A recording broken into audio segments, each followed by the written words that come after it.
Makadi ndinonzi Progress Muzuva. Ndiri kutaurawo nemi ndiri kuno kuMasvingo. Ndichikumbirawo ndine nyaya yangu yandachikumbira kuti mundiisirewo kumhuri yeZimbabwe. Ndiri kutsvagawo rubatsiro kuti pamwe mukandiitirawo zvegofandimi ndogona kubatsirikanawo kuti ndirapwe nekuraramisa mhuri yangu. Nyaya yangu yakamira yakadai. Ini ndiri nesi paBhikita Rural Hospital.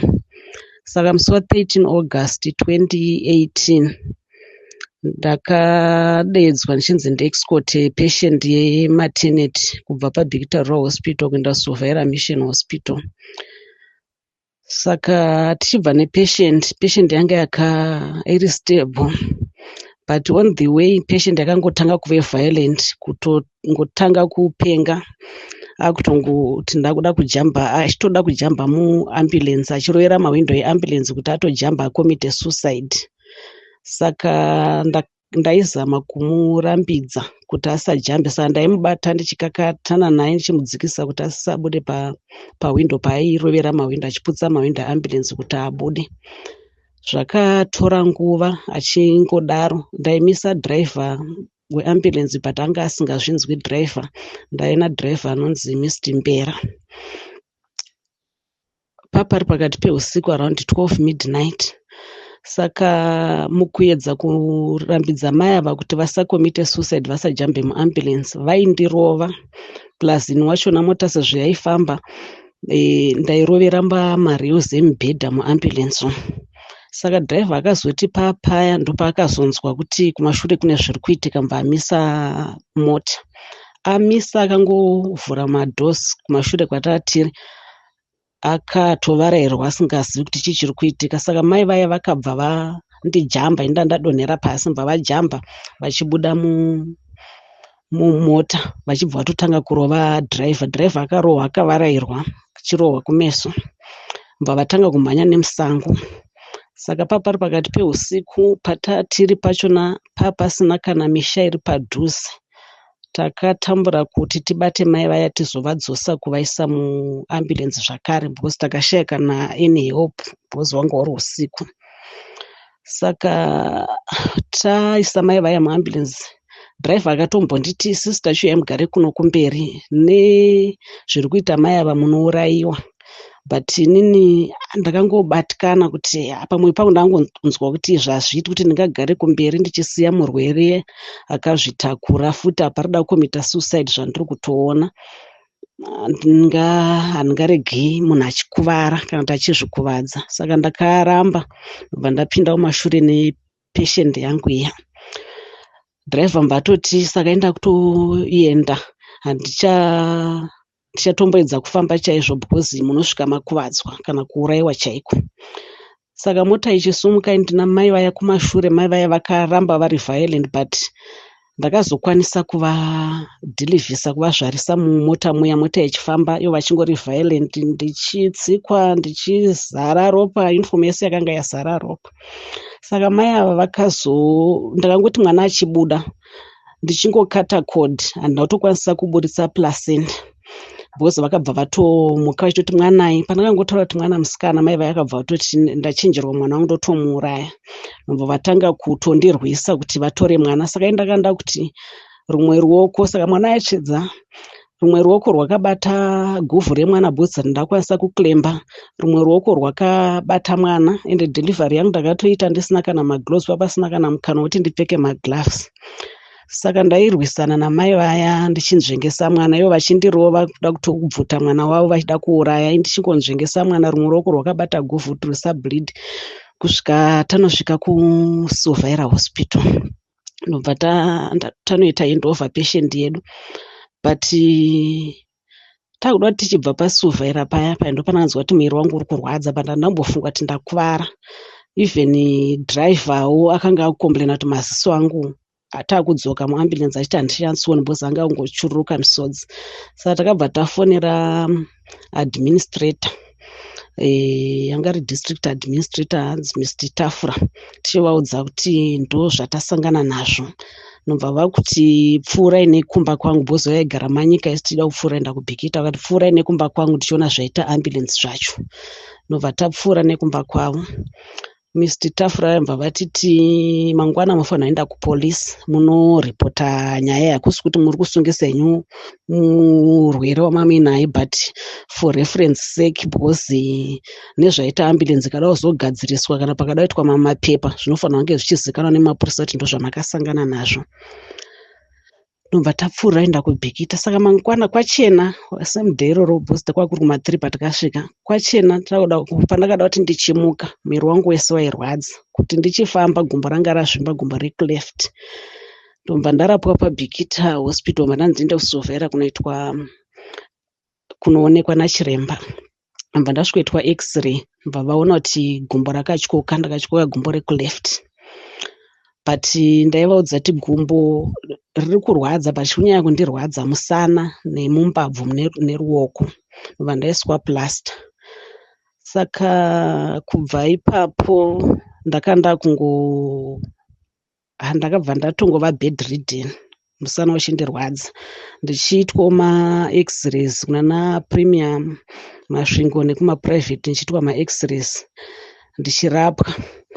But ndakangopiwa sick leave ndakapiwa seyekuti ndingoriwo munhu angorwarawo. Handakupiwa sick leave, compensatory sick leave inopiwa munhu aita injury on duty. Saka pandakazoonekwa navamwe chiremba vakanditi zviri kubuda pax-ray zvinoratidza kuti musana wakakuvara futi, zvisinei nekuti gumbo rakatyoka, but musana unoratidza kuti wakakuvara, but zvine zvaakuda maneurosurgeon. Saka enda unoonekwa naneurosurgeon. Ndakutokurifeya kuna neurosurgeon. Ndobva ndarifiwa kuClaybank kuGweru. Ndobva ndachikumbira vekudistrict nekuti ndokumbirawo ambulance ndiinde kuClaybank kunoona neurosurgeon, nekukumbira futi kwaPMD chitaura naDr. Shamu kuti ndokumbirawo assistance yekuti ndirapwe, ndakakuvara so vaitozviziva makuvara andakaita. Saka ndaikumbirawo assistance yekuti ndinowana kubatsirwa kuClaybank kwandarifiwa, nekukumbirawo ambulance yekuti ndiinde kunorapwa. But vairamba, ndakanyimwa ambulance yekuti ndiinde kunorapwa. Chero assistance, chero pamwe pacho ndikatokumbira chero tsamba iyo kuti ndinogona kunobudisa ndiwane kubatsirwa kurapwa, vakaramba. Ndobva ndambogara nchitsvaga mari yekuti kunorapwa kuClaybank nekwaya mota. Saka ndakazohaya Emirates ndiyakaenda neni kuClaybank. Ndasvika kuClaybank kuya madoctors akasvika kuti toda ma-CT scan plus ma-x-rays. Ndobva ndaitwa, mbva vati musana kuratidza kuti wakakuvara, but kuti tinyatsoziva kuti wakakuvara zvakasvika papi uye pakanyatsokuvara ndepapi, toda kuti uitwe MRI, but inongoitwa kuHarare nekuBulawayo. Ndobva ndadischargwa kuClaybank. Ndakadzoka futi kuMasvingo because ndandisina mari yekuti ndipfuure kuenda kuHarare kunoitwa MRI papasina mari. Ndadzoka ndakumba, ndobva ndafona futi kudistrict ndichikumbira assistance kuti ndiwane mari yekuitwa MRI, but hapana chandakapiwa. Ndichifonera futi kwaPMD, hapana futi rubatsiro rwandakawana. Ndobva ndazowanawo mariya. Ndobva ndakukumbira futi kudistrict nekuprovince, ndokumbirawo ambulance ndiindewo ndinoitwa MRI kuHarare. Ndakanyima. Saka ndaitohaya makombi evanhu vobvisa maseats, ndozowaridzirwa mattress because ndanda bedridden, singagoni kana kugara kana kuita sei. Ndobva ndanoitwa MRI, ndokudzokera futi kuClaybank kuna chiremba vaya kuna neurosurgeon kuti vanoona maresults. Ndopandakaudzwa naneurosurgeon kuti musana wakatyoka, saka panotoda kuitwa operation, ndokutoti zviite, musana wakatyoka. Ndobva vandipa quotation yeoperation. Nenyaya kuti ndandisina mari, ndakadzoka futi kuMasvingo. Ndobva ndagara ndichikumbira rubatsiro kuministry kuti ndiwanewo kurapiswa, but handina kana assistance yandakawana. Saka ndakangoti sick leave yangu ndakangoti 2 months dzekutanga ndiri pasick leave ndipo dzandakapiwa mari yangu yakakwana. 3rd month yakabva yairi hafu salary ichibva yatokatwa. Ndandisina mari yandandichiri kuwana. Saka ndaifona kuna district HR anonzi Mr. Daga ndichivakumbira kuti kondigadzirisirewo leave yangu sezvo ndakakuvarira pabasa ndipiwe compensatory sick leave ndimbowanawo mari ndiwane kubatsirikana ndiri kurwara. But Mr. Daga vaibva vati vakandipindura vachiti kana wakuda zvokushanda kuno kumaofisi woya woshanda iwewe, ini ndochiya ndovata pamubhedha pako, ndochiya ndovata pamubhedha pauri ipapo. Ndobva ndatonyimwa sick leave.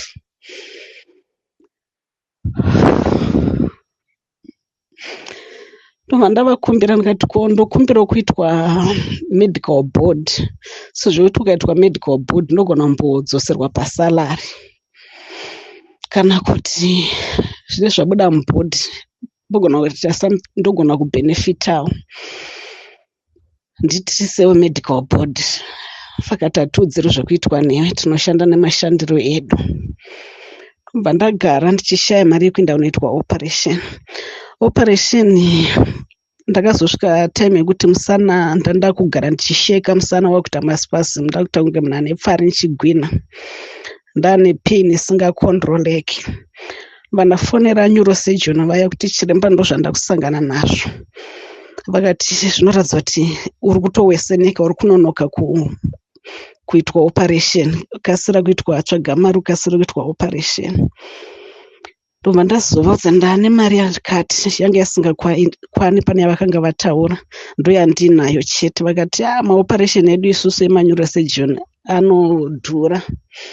Yes, operation yespine inodhura. Saka wochiuya nayo sezviro zvava kusangana nazvo, wozondipa imwe mari yangu inenge yasara ndoita operation. Ndombokuita operation uchirikavha uchitsvaga mari yangu, bhozi vaiziya scenario yangu, bhozi vaisimbotondinyorera matsamba ekuti ndikumbire ndipiwa maambulensi, nditravhire nemaambulensi, vachiti makombi auri kufamba nawo aya wakaiswa pametress haasi right, anokuwesena condition, saka zvinoda ambulance. Saka vaitonyorera tsamba vachinyora kudistrict nekwaPMD kuti muassistewo neambulance, but hapana chandaipiwa. Saka vaiziva situation yangu, ndobva vati shuwa ndikuite operation yacho, but wozondipa imwe mari yangu, but wombotsvaga iya wataura kuti ndoya uinayo ndoya unondipa, chitsvaga imwe yebhozi unenge uri private patient. Ndoitira kupa renyatwa, but unenge uri private patient, saka unenge uchibhadhara mubhedha every day. Ndobva ndakumbira ambulance futi kudistrict nekuprovince, Bikita district neMasvingo province. Ndikanyimwa, ndikahaya futi kombi kuenda kuHarare. Ndobva ndasvikaitwa operation musi wa3 December 2019. Ndaitwa operation musi wa3 December 2019. After 4 days ndaitwa operation. Ndopa ndakafonerwa nevekuHR kuBekita vachiti takubhukira medical board yako yawaichemera, ichiuya uitwe mangwana, ndopa unofanirwa kuti uye uitwe, tatobhuka. Ndobva ndavaudza kuti handikwanisi kuuya bhozi ndingori ne4 days ndabva kutheatre, musana wacho uri kurwadza, hapana kana shanda tindakukwanisa kuita. Vakati it's for your own good, kana waona kuti hazviiti kuya uzoitwa medical board yacho patiri kukudza kuti uya uitwe, avaiti kuswera mangwana. Zviri kwauri bhoziwo ndori padambudziko plus ndori kuchema kuti uri kurwara, uri kurwadziwa, saka ukarega kuitwa medical board yacho nausaramba uchitinetsa. Ndikavati alright, ndouya kwacho, but ndokumbirawo ambulance yekuti nditakure. Vakandinyima futi province nedistrict, handakupiwa ambulance. Ndikahaya zvekombi kubvisa masitsi ndoisirwa metress, ndikauya. Ndobva ndaenda paMasvingo General Hospital ndinoitwa medical board. Ndobva ndasvikodzwa kuti machiremba acho anga aifanira kundiita board avapo, saka wotozoti waudzwa futi rimwe date. Ndobva ndachidzokera because chiremba anga angondidhischarge zvokuti ndouye kuzoitwa medical board. Ndobva ndachidzokera futi kuHarare kunoadhimitwa ndokuzopiwa rimwe date, ndobva ndazodzoka futi kuitwa medical board riya. Saka ndaitwa operation handina kurecover, ndakaramba ingori bedridden kubva ipapo kusvika nanhasi ndiri kungorwara, pfeka mapamba, ndichikumbira assistance, ndichinyimwa neministry, ndichimwa ambulance yandakakuvarira ndiri ndichinyimwa. Saka ndakazoti muna 2021 ndopandakapiwa tsamba yekunzi ministry yakuda kundiretire. Mbva saka paine option patsamba yacho yekuti you wish to retire or you do not wish to retire. If you do not wish, make representations. Mbva ndati I do not wish to retire, I want to make representations because ini ndakandaona kuti ndikamhanya kubvuma kuti ndaretaiwa ndichiri musystem, ndichibatwa kudai, ndichiitwa rafu kuzoti ndisisiri muministry, ndobva ndarejecta retirement yambva ndastata magrievances angu kuti kana mukandigadzirisawo maleave, masick leave, mukandipo macompensatory sick leave, mukandipawo compensation injury on duty, mukandidzoserawo mari dzangu dzandakashandisa kuzvirapisa, ndinobva ndabvuma kuretire. July 2021 pandakapiwa tsamba yacho, ndobva ndapindura ndichidaro. Up to now hapana mhinduro yandakawana. Saka pakati pese apa ndaisifona ndichitoita follow up, ndichitiko ndakanyora tsamba yangu iya ndichiti zvakati hapana wani kana chiri kugadzirwa na communication yandakazombowana hapana. Ndaingonzi uchazotiwoudzwa, uchazoti kana pasina uchazotiwoudzwa. Ndichiudzwa nevekuHR kudistrict anga asingasatodi kutaura neni, wekudistrict akatonditi anonzi Mr. Doug akatoti handitauri nemunhu asiri nemunhu akaretaiwa, kunotone vanhu vari musystem vari active vanoda kutogadzirisirwa nyaya dzavo. Saka iwo handitauri newe because hatichatozivani. Ndobva ndaona kuti kudistrict ndatadza kubatsirika, ndobva ndafona kuPMD Masvingo kuHR, vandataura nevanonzi Mr. Moyo ndovaita Bikita district, ndikati handiri kutofollow up nyaya yangu yeinjury on duty. Ndobva vandipindura kuti know your channel of communication. Vandati channel of communication ndoiziva but ndatadza kubatsirika kudistrict kwacho, saka ndafunga kuti pamwe ndikauya kwamuri mugona kundibatsira. Vakangonditi know your channel of communication. Ndobva ndati rega ndichifonera mukuru weHR Masvingo province anonzi Miss Masaile. Miss Masaile vakati ini ndini employer wako, kana ndakanyarara it means hapana chinenge chiri nenidi yekuti ndicommunicate. Ndoita nyaya dzakawanda, province yese inenge yakamira kuti tite nyaya dzemuprovince, saka handingogezi kuti ndiye ndizoita nyaya yako. Saka inini ndini employer, ndindofanira kukufonera ndichikudza kuti zvichiita zvakati, chiita zvakati, kana panodiwa zvakati. Kana ndakanyarara usandinetsa. Ndikaedza kuda kuvaonesa kuti ndiri kurwara, ndiri kutambura, ndaidawo hangu pamwe pakabudawo pane dzandakataura mari dzikabudawo ndiwane kuzvirapisa kwacho. Ndobva vangondipindura izvozvo kuti handisati nanengo yekuita nyaya yako, ndichazoti ndakuudza inini kuti zvakati sezvo ndiri neemployer wako. But kubva ipapo sinawo 7 years meno kuti havasati vaona nguva yekundibatsira here nyaya yangu. Saka ndakazoramba ndichingorwara, ndichingori in and out mazvipatara zvakasiyana, ndichinana Mpilo, Harare hospital, ana Parire Nyatwa, Masvingo provincial, ndichiedza kurapwa kusvika 2023 ndopandakanzi ndakunyanyisa kurwadziwa kwacho, ndopandakanzi ndiitwe futi imwe MRI. Zvikandinetsazve ndakanonoka kuti ndiitwe MRI iya nekuda kwekushaya mari plus transport yekuti ndiinde kunoitwa MRI. Pandakazoiwana ndobva ndaitwa neurosurgeon, madhokota mbva vataura kuti musana uyu wakatyoka.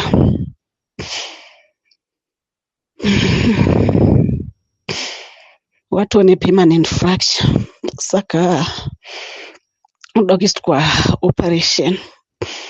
Saka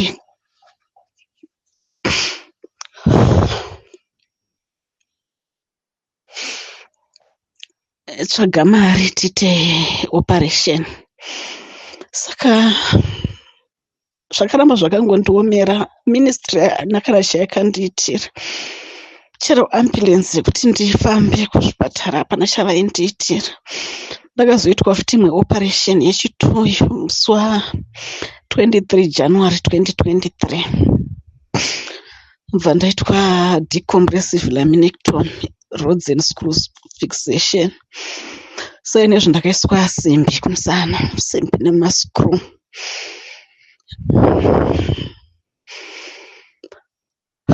Saka ndiri kungorwara. Chanetsa ndikanzitwa chakati, ndiri kutadza kuzviita in time nenyaya yekushaya mari, kutenga zvikwanisiro kana kuenda kumareview chaiyo, chero kuita physio chaiyo. Handisi kuitwa patinenge ichinzi ndiitwe, but handisi kuitwa nekushaya mari. Kuenda kumareviews ndakapedzisira muna September 2023.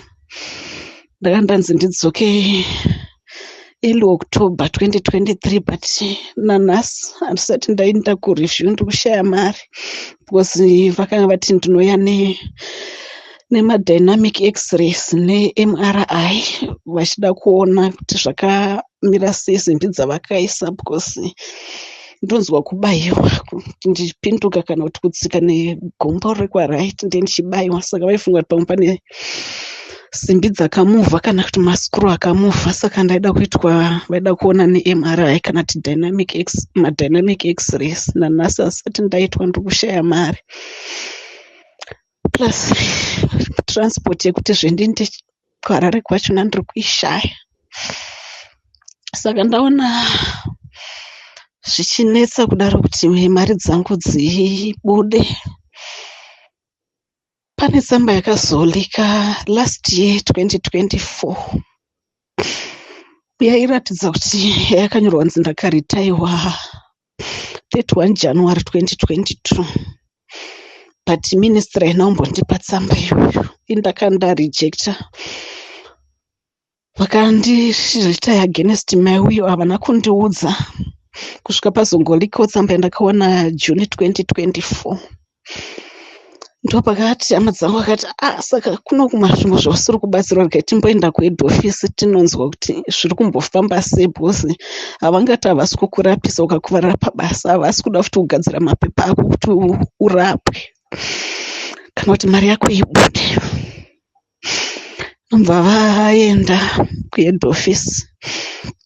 Saka vanoti munhu vakasvikosangana naye kuHR kuhead office vachitaura nyaya yavo kwayaingoti haana kuritaiwa. Munhu iyeye haana kuritaiwa achiri pabasa. Rinogota ari pabasa sei iye munhu makakata salary yake 2019 haana kana chaakazombowana. Ndopavakabva vazoburitsa picha yetsamba iya yakalika iya. Vakati ko itsamba iyi iri kurevei rwe, kose musina kumuudza 2022 dai akawana mari yake 2022 pamwe angadai akatozvirapisa akapora. But tsamba yemanje makainyora sei kuti munofosa munhu kuritaya? Yaitaura zvichemo zvake. Kwai the lady avaitaura naye kwai akatoti Mwari vachiri kundida, dai tsamba iyi yaonekwa maenda nayo kumwe kunhu kana kune imwe ofisi kana nevanoziya mutemo, ndaichajiwa kana kudzingwa basa because ndindakainyora. Anonzi Miss Rumbidzai Ndanga kuhead office kuHR. Ndindakainyora, ndakangoita overlook, handina kumbotarisa zvemarepresentations anga akatachiwa patsamba yacho. Saka ndakangoita overlook ndikaritaya against wiyo yemunhu. Vakati ko tsamba, bosi tsamba yakanyorwa zvekuti vari kuti handina kukuvarira pabasa. Vakati ko zvamakanyora zvekuti munhu handina kukuvarira pabasa, muri kuzviona kupi munhu akakuvarira muambulenzi achitori nepatient, ende patient nanhasi mupenyu, mwana wake mupenyu, vese vapenyu vanhavo. Zvikanzi ndakaita mistake, ndangojaira kuti vanhu vanoritaiwa hapana munhu anembenge akaita zvekukuvarira pabasa. Saka ndakangoita futi overlook ndikanyora ndichidaro. Vakati saka zvochinzwi imi makatoprocessa SSB, iri kutoti makatoprocessa, makaendesa tsamba kuSSB ikatoprocessa kuti munhu aritaiwa. Akatobuda TB number, but mapepa makaendesa ari kuti munhu haana kukuvarira pabasa, mari chero ikabuda yacho ya2022 yenesvita 2024 haichisiri mari nenyaya yeinflation. Plus hapana zvemari nenyaya yekuti makamuti haana kukuvarira pabasa, saka hapana mari yaanowana. Saka tochidi zvamuri kuti makarezva basa ndime ndemuri kutobvuma. Bhozi vakabva vatondifonera that lady achitaura nehama dzangu, akatozondifonera achitaura mbanamuudza kuti saka zvochinzwi bhozi ndiri kutambura ndiri bedridden for years, but saka kana mati mukunyanya kutambura zvimwe zvisati zvagadziriswa, ko madi chinyora itsamba izvozvi muchiti you know wish to retire, muchigadzirisirwa. Mba ndanyora tsamba 24 June 2024 ndichiti I know wish to retire despite my grievances angu asati aadresiwa nekuda kwekurwara plus nhamo ndiritaying. Ndobva ivo havana kupindura futi kwandiri pandakanyora tsamba yandakavanyorera havana kupindura, but vakabva vanyorera kuna director pensions vachingoti ndaritaiwa, but date ravakanyora tsamba is 8 July 2024, but date of retirement ravakaisa patsamba yacho is 31 January 2022. Vari kudzosera futi kudate ravakandifosa kuritaya. Tsamba yacho yavari kurifeya kwairi ndo inoti zvandina kukuvarira pabasa. Saka zvakaita kuti tizoiona tsamba yaakabva azoti apemuseki vanga vachifanira vanga vanonoka, bhozi ndaizofona chiti ko takaunza tsamba hamuchapinduri zvezvamamuchita makore esaya. Zvikanzi ndakamirira pemuseki kuti vasaine, but nezvevasaina saka chiunzai madocuments anodiwa. Ndobva ndavati nekuda kwemamistakes amakamboita kumashure, kwemadi kumbondipawo tsamba yacho yamanyora, bhozi anofanira kundipindura kuti tiri kukuritaya on magrounds akati, medical grounds, injury on duty, tiri kukurivhesa retirement yako yatakamboita processesa, tiri kuirivhesa tichiisa new date. Saka ndiratidzewo tsamba yacho bhozi handichakutrust nemamistakes amakamboita kumashure. Nobva anditumira picture yetsamba yanga yakadirectwa kuna director pensions office. Ndakavati achitangai mandigadzirisira bhozi madzosera futi date kuna 31 January 2022, hazvisiri izvo.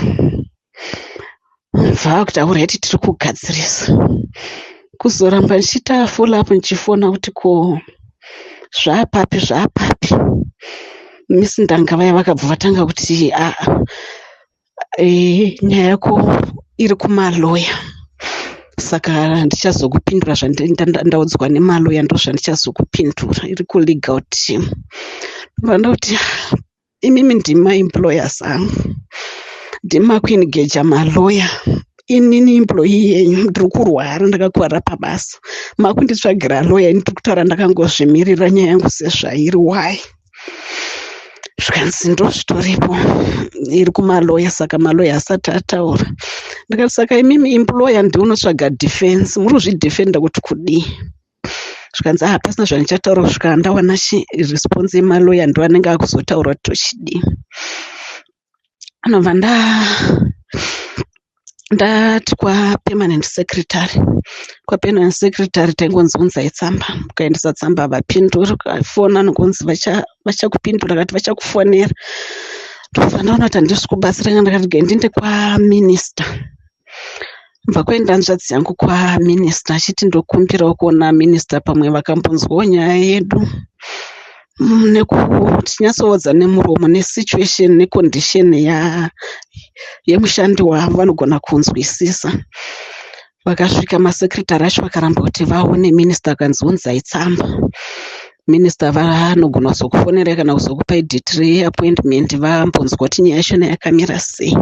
Vataendesa tsamba kwaminista, takaendesa about 3 tsamba. Bosi vaiti vakazoenda vachida kuti tauya kuzoti amunozotifonera kana kupindura, tauya kuti tizonzwa kuti zvakamira sei, vainzi unzai futi imwe tsamba. Saka dzakaita about 3 pasina iri kupindurwa.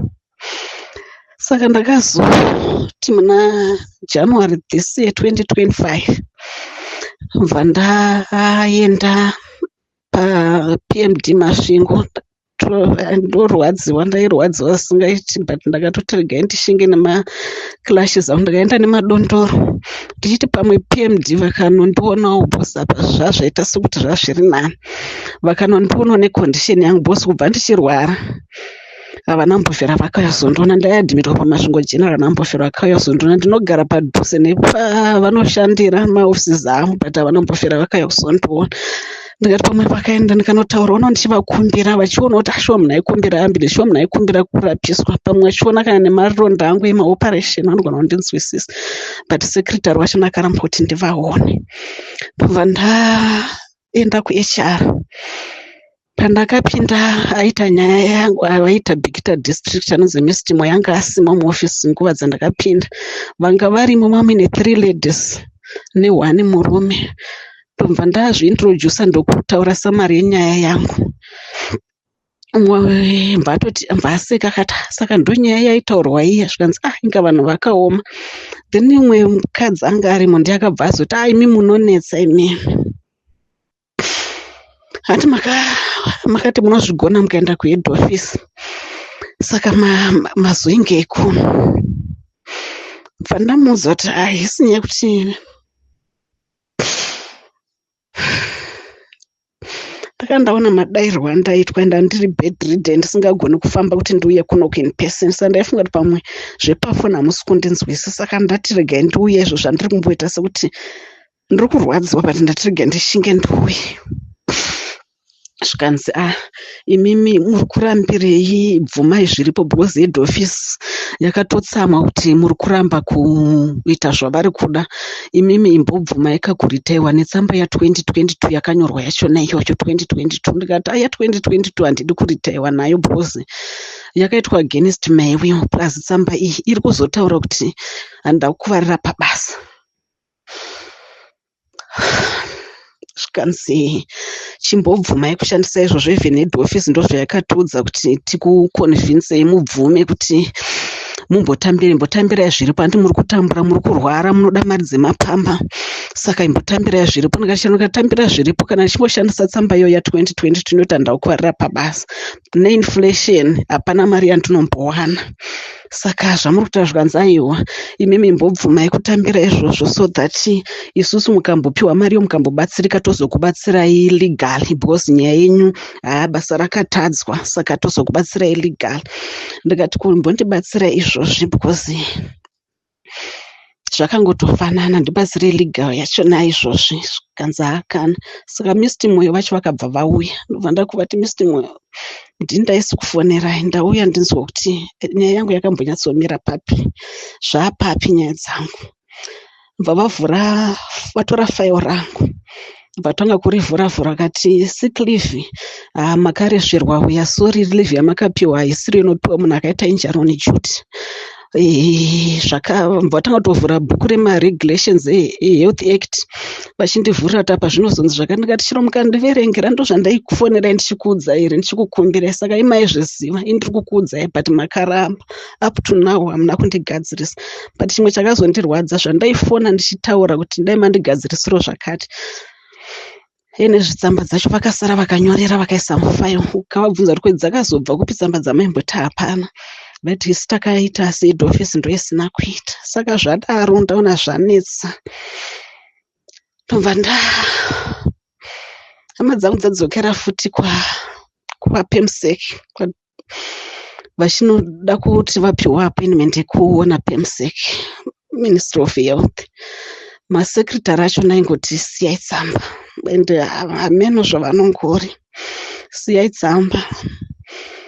Saka takaisa 3 then pakazoenda yechi4 avaitoratidza zviya zvokuti kwenguva hanzvadzi yangu akaenda ndakavati ko tsamba tirongoti pese pataichibvunza tikuita follow up yetsamba iyi muri kungoitsamba yenyaya yemunhu uyu muri ngotiunzai tsamba dzacho hapana kana inopindwa ndomashandiro acho here zvikanzi aiwa unzai tsamba vanozokuonai kwai ndikati zvavarimo pemuseki wacho madi kuti ndimbovaona nguva diki ayo vambonzwawo chichemo chedu vakaramba kuti vavaone. Mino anonzi Mr. Dira anoshanda kuPEMSEC kuofisi yavanoti ndiwo PA waPEMSEC akabva aramba.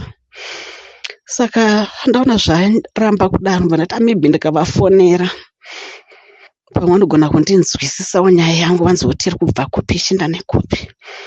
Ndomba ndatsvaga nhamba dzaPEMSEC mba ndafona. Pandakangozvintrodusa vakabva vatoti fona kuofisi kwete pasi. Ndikati kuofisi kwachona handina rubatsiro rwandinowana because kukaenda vanhu in person vana zvavari kubatsirwa watimo pafoni.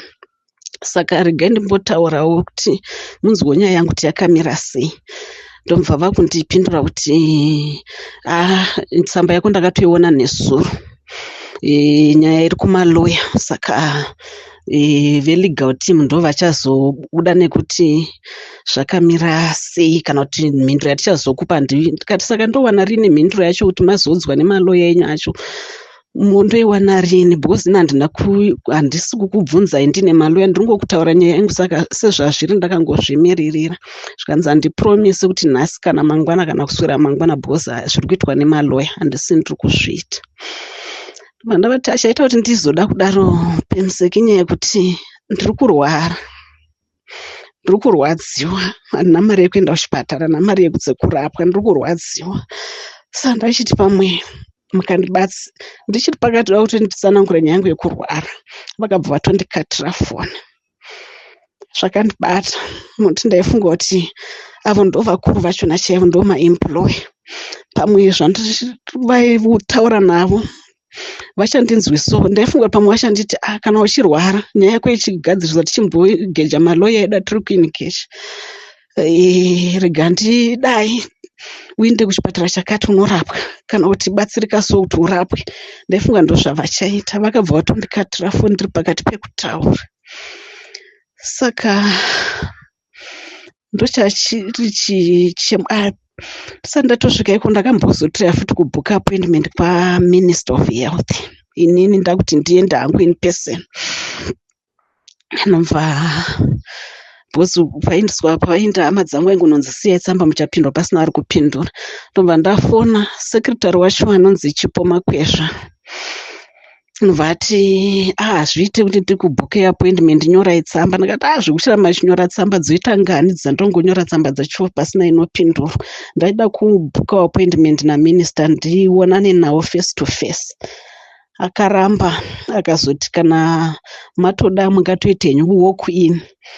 Vanamuti walk in haiiti necondition yangu because kubva kumasvingo handisi kupiwa transport neministry, ndiri kuhaya makombi evanhu kuti inotobviswa masisi ndoisiwaridzirwa metress ndorara ndokutravhera kwandinoita. Saka zvewalk in ndahaya mota yemunhu ndoyandoita walk in ndoona minister vacho vachinzi havapo kana kuti vakabatikana varipo zvanasi havakwanisi kukuona ndochidii ndahaya mota. Saka ndaida kupiwa date reappointment ndinyatsouya ndichiziva kuti ndiri kusvikovaona. Mbva vamboramba vachitsika mbva vazondipa date remusi wa17 March 2025.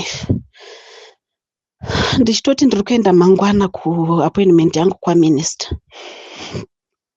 Ndopa vakafona past 9 to 10 manheru iri Sunday manheru kuti appointment yenyu yakanselewa, Minister avapo. Hamukwanisi kwanzi varipo but hamukwanisi kuvaona mangwana saka takansela.